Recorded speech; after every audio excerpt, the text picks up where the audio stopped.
listening to the Betmaker Show. This is the college football team season futures preview for Thursday, August 22nd, 2019. And now, live from Las Vegas, the host of the Betmaker Show, Brian Blessing. Excited to start another college football season. It is here right out of the gate. We're going to learn just what these teams bring to the table. Brian Blessing, Bruce Marshall, and we're talking about the opening games for everybody, and there are gray areas and there are question marks. And let's throw another confounding piece into the Rubik's Cube, and that's rivalry games right out of the gate. We always have rivalry week late in the year, but there are several teams that play that big rivalry game right out of the gate. And then you got to wonder, how do we translate what we saw in these rivalry games early into what these teams really are? Because everybody's excited for an opener. Everybody gets really jacked for a rivalry game. And then water will find its level. I think we got some interesting ones as we welcome in Bruce Marshall from the Gold Sheet. Hello, Bruce. Ready to roll for another season? Yes, and you're right. We do get some rivalry games right. They're not wasting any time this year getting into some meaningful rivalries. So here we go. Yeah, again, I think there's impact not just this week, but for the weeks ahead, and we'll discuss that. But let's just start with one. Utah and BYU. Utah... You and Bruce, by the way, was at Media Day for both the Pac-12 and the Mountain West, so convinced there's going to be a lot of good information coming our way here. Utah honestly has a big shot to win the Pac-12. BYU as an independent, that's been a deal that's just not really worked that well for them. That being said, Utah 5-point favorite, total on the game is 48.5. Bruce, they could go on and have a terrific season, but this could be a buzzsaw out of the gate. It's intriguing. It is. I mean, and this looks like it's sort of the banana peel, non-conference. It certainly is for Utah. And Kyle Whittingham is sort of a quietly confident guy anyway. He's not too boisterous, but you could sense at Pac-12 Media Day he's feeling really good about his team here, and he should, because he's got a lot of guys back. His quarterback was hurt for the last part of a year ago, and Huntley was a nice playmaker for him, so he's back. Zach Moss did not jump to the NFL early as top running back. Neither did some of his top linemen on defense there, and three of those guys are all seniors. And Pincini and Fotu, all Whittingham believes could be playing in the NFL next year. So he's very excited about getting these guys there. But at the same time, obviously you sense some angst about this opening game. This was a game played at the end of last season. And normally they will be playing later in September. That's the general thing now for Utah and BYU, now that they're not in the same conference anymore. But this one is playing at the start of the season. And Utah was 3 touchdowns behind in that game last year before it rallied to win 35-27. So he's understandably concerned that this is the banana peel that could throw this whole thing off course for Utah right off the bat. Very, very important game for the Utes. Well, and historically, Whittingham is a monster late in the year. He is 11-2 in bowl games. He'd be 12-1 because last year his quarterback Huntley broke his collarbone, so they lost the bowl game last year. But what that tells you is Whittingham's teams get better and better and better as the season goes along. Hence, the point you're making, man alive, buyer beware here. The banana peel could be early in the campaign. Well, yeah, and especially who it is. And BYU, and by the way, it's a huge game for Whittingham, obviously. I mean, it's the big game in Utah every year, and Whittingham is a BYU guy. And so there's that connection. Also, the other way, Kalani Sitake at BYU, he's kind of under the gun this year. And they won a little bit better than, what they were last season when they were only 7-6. In a tough season the year before. They at least got back to a bowl last year. But they expect more at BYU, even though they're playing this independent, which, we'll see how that works. And their schedule, by the way, off the bat, They go Utah, they go to Tennessee, USC, and Washington. They're going to play, a semi-Pac-12 schedule here the first month, so the pressure is on him. But they're also confident because they think they should have won that game against Utah last year. But the general consensus is that in this matchup, the edge is probably on the Utah side, and this might be the year they've been waiting for it, Utah. This might be the one. They finally won the Pac-12 South last year, but this team may have national designs, but it can all go off course if they lose this game on Thursday in Provo. And believe me, this is not something we would talk about way too much frequently at all in regards to special teams. But this comes courtesy of our friend Mark Lawrence. And this could be the spot where it comes into play if you've got that dicey, close game. Last year, Bruce, they had national award winners with their place kicker, Matt Gay, and their punter, Mitch Wisnowski. Both are gone. And if it's a close game and you need that field goal at the end to put you over the top, I mean, they're going to be holding hands and holding their breath. Yeah, that's going to be the deal. And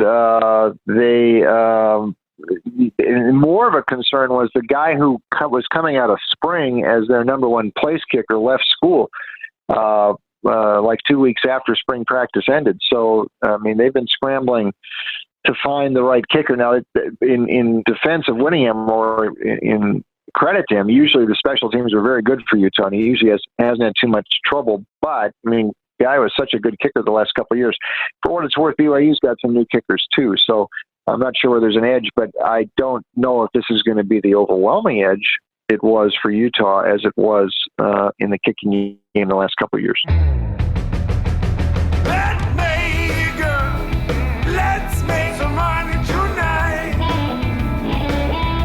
For outstanding information and special offerings and promotions, we invite you and encourage you to sign up for our newsletter today simply by going to the website at betmaker.com. And on the BYU side, talk about Zach Wilson. Started the final 7 games. What kind of step forward does he take this year? What would you believe? They liked him a lot, and he put up some pretty good stats down the stretch last year. He almost engineered that win over Utah. Darn near won a game at Boise State. They looked great in the bowl game against Western Michigan.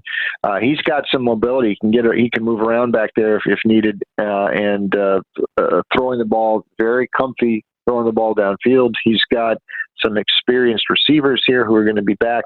But the offense, they were glad that they finally got moving some last year, because this didn't look like the same old explosive BYU for the last couple of years, really. And I mean, they're pretty far down there in national stats, 101st in total offense last year. That's not what they usually do at BYU. There's a lot of pressure on Wilson to get this back up to speed, because that's what they expect at BYU. And that's why Satake's in some trouble here, because this offense has not really looked like an old BYU offense the past couple of years. Pressure's on him, but they think they have the quarterback who can make the attack work. All right, Bruce, we move on to Colorado State. Colorado, the Buffs 12.5. Total on the game is 58.5.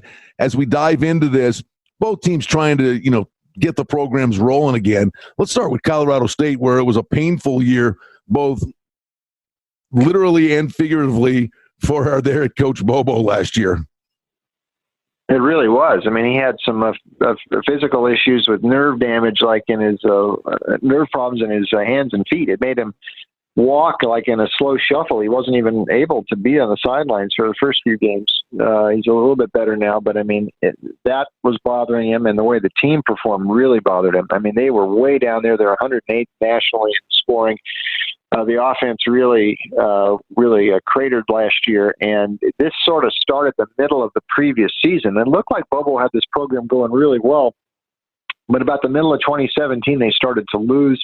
They lost the bowl game to Marshall, and last year they weren't even close. He's under some pressure now, too, and he's got to get that offense working again, or he might be out of a job here. So the pressure's on him, and they've got defensive issues too. Though I think part of that last year was due to the offense was going 3 and out too much and putting the defense back on the field. So he is under pressure this year, and they've got a new stadium there. They've got a new football facility, and the fans want a little bit more than 3 and 9. And this is Bobo's 5th year, so it is very important for him. And they haven't beaten Colorado in the last 4 years either. So this is going to be extremely important for him to get off on the right note. And Colorado has a new head coach, Mel Tucker. It sounds like they're going to employ a new up-tempo offense, and you never know what that transition will be like. At least we can say the guy running the show that would fit his style of play, quarterback Steve Montez. Yeah, and, they were going very fast tempo at the start of last year, too, and then it sort of slowed down as injuries took over, and they want to run the ball, too, but play at a faster tempo. We'll see how this all works. Tucker, you're right. Montez is back for another year.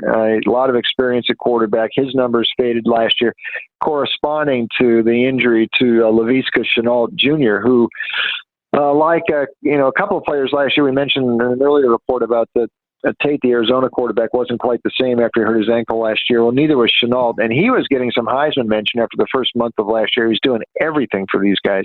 And then when he was hurt, he wasn't quite the same, and Colorado lost 7 straight. Mel Tucker, their new coach over from Georgia, he was the defensive coordinator there. He's been, at one point, he was an interim for the Jacksonville Jaguars as head coach after Jack Del Rio was fired in 2011. But he's been a defensive coach his entire career, and he's never worked further west than LSU. So, they reach way out of their region for this one. And this is another one of these hires. Again, an accomplished coordinator, but does he translate into a head coach? I guess we'll find out in Boulder. And this is an actual move, Bruce. This is not on air.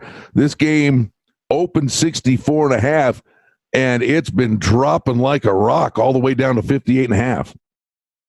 Yeah, and I think part of that is Colorado State, and we're not sure what this offense is going to look like. They really struggled last year.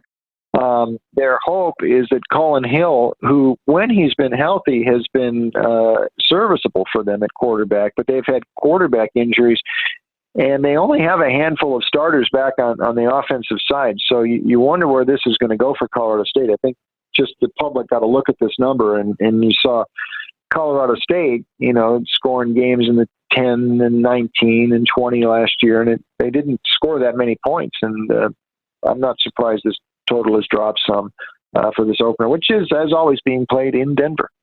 And really intrigued by the next game we're going to talk about, South Carolina, North Carolina. South Carolina, 7.5. Total on the game is 63. Bruce, to think I'm going to say this about an SEC team, go, man, that could have been good for them running around against that competition. But in 2018, South Carolina was worst of every team in college football in time of possession. That's an unbelievable stat. Meant they couldn't move the chains or scored really quick, but their defense lived on the field. That is dangerous. And even though Will Muschamp is a defensive guy, he doesn't want his defense out there that much. It's just the way the offense sequenced and the way it ran, and Bentley throwing incompletions there. It did create too much time on the field for the defense, and that is never a good development for a team. So that's something that Will and his offensive coordinator Brian McClendon are going to hope to change at least a little bit, starting with this game in Charlotte against the Tar Heels. And as for North Carolina, Mac Brown running the show, calls on Jay Bateman, was the defensive coordinator at Army, and we know how good Army's been of late. They've got a lot of experience, Bruce, but across the board, this is a tough schedule. It is, and by the way, these teams used to, a long time ago when South Carolina was in the ACC, this was a pretty heated rivalry. Now, they left after, 1970-71, so it's been a while. They don't play that much, but there is still some regional dislike between these two. You're right. Mac Brown comes back in. This was a higher question by a lot of people. I mean, he had been at Carolina and had won big, but that's a generation ago. His last year there was 97 before he moved to Texas. So they really went back to the future for this hire. You mentioned the coordinators on defense. In particular, Bateman comes in, did a great job getting that Army stop unit punching above its weight. But they're kind of excited there, too, about the offensive coordinator that Mac brought in from Ole Miss, Phil Longo, who is pure air raid, up-tempo, spread. He's a Mike Leach and Hal Mumme disciple. They were running that stuff at Ole Miss last year with Jordan Tamu, and they're going to play fast. I mean, that's what they want to do. Now, they're going to have a completely inexperienced quarterback in there, whether it's going to be Howell or Fortin, we'll see. They've moved Chaz Surratt, last year's quarterback, to the defensive side. So it's going to be, this is sort of the mystery team in the ACC this year, and getting Mac there, new offense, new defense. They stumbled at the end of the Larry Fedora regime. And this is a team that's sort of a mystery in the ACC right now, but kind of an intriguing one with all the new parts, especially on the coaching staff. And the one thing I would say finally was, as we wrap it up, you always have to be in look-ahead mode. Watch this game closely, and that if you paid attention to that first game of the year with Florida and Miami, Miami's coming off a bye, and North Carolina's got to play this game and then turn right around and play Miami, who has had 2 weeks to prepare for them and upgrade whatever shortcomings they had in their game. Next week could be a really bad spot for North Carolina, just something to make note of. Yes, and Miami's also going to have a chance to look at what North Carolina's doing in this first game, which that element of surprise Mac has in his favor in this first game. He won't have it in the game against Miami in the second game. One other note here about South Carolina. We've been watching the NFL preseason this year. Deebo Samuel is really impressing up for the San Francisco 49ers, and he was the top weapon that Jake Bentley had at South Carolina. You take a guy like Deebo, who's making an impact in the NFL already, out of the South Carolina offense, that's a pretty big hole to fill. So we'll see how they adjust to Deebo's absence there in Columbia. Hey, rivalry week. It's opening week. It's fun talking college football with our buddy Bruce Marshall from the Gold Sheet. All right, Bruce, let's kick it off. Thanks for your time and the wonderful information. Good stuff. Let's get these games going. Let's make some money tonight. Well, that's the Betmaker Show for now. We publish multiple times each week. We'd like to thank you for listening, and if you liked what you heard, please take a moment to leave a rating and review, or subscribe to our show feed, or share our show with a friend or two and help us grow the show. We very much appreciate it. Visit us on the web at betmaker.com, and reminder to sign up for the newsletter. Thanks to our engineer, Darren Vandermolen, and producer, Mike Gallivan. The Betmaker Show is a production of Cardinal Marketing Incorporated. Betmaker is a registered trademark. Any rebroadcast, reproduction, or other use of this content without the express written consent of Cardinal Marketing Incorporated is strictly prohibited. The handicapping and sports odds information contained on this podcast is for entertainment purposes only. Please confirm the wagering regulations in your jurisdiction, as they vary from state to state, province to province, and country to country. Using this information to contravene any law or statute is prohibited. The podcast is not associated with, nor is it endorsed by any professional or collegiate league, association, or team. This podcast does not target and is not intended for an audience under the age of 18. If you think that you have a gambling addiction, stop this podcast now and please seek help. Gambling and betting on sports is a form of entertainment and should be about having a good time. But when done excessively, it may negatively affect other areas of a person's life, such as their physical and mental health, school or work performance, finances, and/or interpersonal relationships. At Betmaker.com and the Betmaker Show, we're concerned about the addiction that gambling may cause, and for this reason, we encourage everyone to practice responsible gambling. An approach to gambling that helps you ensure that it remains an enjoyable activity. Here are the main principles of responsible gambling. Don't think of gambling as a way to make money. Always gamble with money that you can afford to lose. Set limits and stick to them. Never chase losses. Don't gamble when you're depressed or upset, and create a healthy balance. Always be aware of how much time you spend gambling or thinking about gambling. And do not allow gambling to cause you to miss out on time with family and friends or time spent on other activities you enjoy. By following these guidelines, gambling can be a good time and great entertainment. If you feel at any time that your gambling is taking away from important areas of your life, is causing you stress or depression, or is leading to financial losses that are beyond your control, please reach out for help. Learn more at responsiblegambling.org.